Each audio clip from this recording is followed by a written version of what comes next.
আজ বানাবো ভয়ঙ্কর কঙ্কাল চারখানা। দেখবো লাগবে কি কি। কঙ্কালের মোল্ড চারখানা, স্টিক্স লাগবে এর মধ্যে ঢোকানোর জন্য, আইসক্রিম স্টিক্সে আমরা কালার গুলবো, লাগবে উইক, লাগবে স্পুন, লাগবে এসেন্স, লাগবে পেপার কাপ, লাগবে কালার, লাগবে অয়েল স্প্রে, এটা তোমরা নর্মাল অয়েলও ব্যবহার করতে পারো, লাগবে সোয়া ওয়্যাক্স তরল, আর লাগবে নিজেকে লাগবে। চলো দেখে ভিডিওটা দেখতে থাকি। হোলটাকে বন্ধ করার জন্য আমরা উড স্টিক বা দাঁতের কাঠি যাই বলো না কেন ব্যবহার করছি। অয়েলও ব্যবহার করতে পারো, আমি একটুখানি অয়েল স্প্রে ব্যবহার করে নিলাম। অ্যাড করছি আমরা এসেন্স একটুখানি। 3 রকমের কালার নিয়ে নিয়েছি আমরা পেপার কাপে।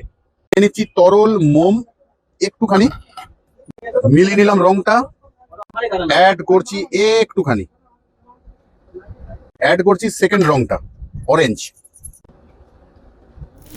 মিলিয়ে নিচ্ছি আমরা একটু আধটু চারিদিকে।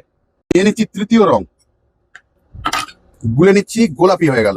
রংগুলো আমাদের কাছে পাবে, এসেন্স আমাদের কাছে পাবে, মোল্ড গুলো আমাদের কাছে পাবে, প্রশিক্ষণও আমাদের কাছে পাবে। এগুলো তো তাড়াহুড়োর মধ্যে বানাচ্ছি, কোন রকমের যা হয় হলো, তোমাদের অব্দি পৌঁছাতে হবে না, ভালোবাসার মানুষ বলি কোথাও তোমাদের। বাই কালারে কি করে বানানো যায় দেখছি, বেরোলে দেখা যাবে কিরকম হয়েছে। আমরা ভর্তি করে নিচ্ছি সাদা মোম কিন্তু, হ্যাঁ, কারণ আগে কালার দিয়ে দিয়েছিলাম।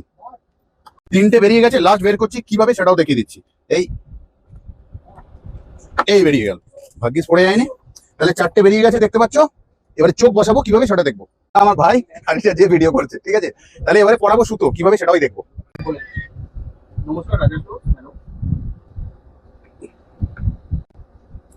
পরিয়ে দিলাম সুতো, বাকিটা কেটে নেবো, পরিমাণ মতন কেটে নিলাম। আমরা সময় হয়ে গেছে, আবারও আসবো ফিরে তোমার মোবাইল স্ক্রিনে। ততক্ষণের জন্য কি করতে হবে? ভালো থাকুন, সুস্থ থাকুন। টাটা।